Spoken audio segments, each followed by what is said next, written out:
Les acteurs de la réconciliation nationale a été en conclave hier à Zignari à l'initiative du département en charge de l'action humanitaire.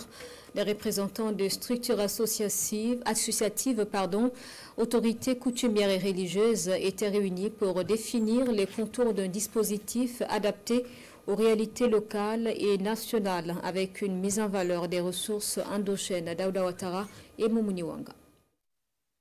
Un contexte de défi sécuritaire comme celui du Burkina Faso, marqué par des attaques terroristes, peut être source d'affaiblissement de liens sociaux ou de perte de confiance entre les citoyens et certaines institutions.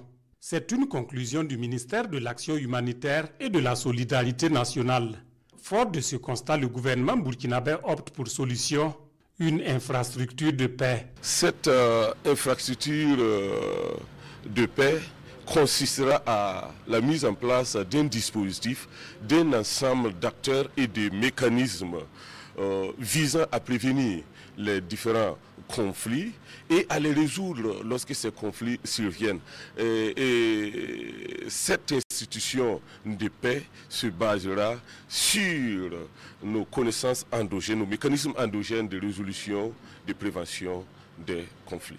À cela s'ajoute entre autres la gouvernance inclusive et la participation citoyenne, le renforcement des capacités des acteurs locaux de la paix. À cette rencontre de Zignari, les acteurs s'approprient la configuration, la fonctionnalité et les principes directeurs de cette infrastructure de paix. Nous pensons que c'est un très bon départ, c'est une très bonne chose. Voilà pourquoi les communautés religieuses, comme la chefferie coutumière, ne s'est pas fait supplier pour venir assister, accompagner et participer à la construction de cet instrument de paix. Cette infrastructure de paix vise à bâtir des passerelles entre les communautés et renforcer la confiance entre les citoyens et l'État. Et selon le représentant du ministre en charge de l'action humanitaire, il s'agit également à travers cet instrument de favoriser la réinsertion des populations affectées, mais aussi de prévenir les escalades de violence à travers des réponses anticipées et concertées.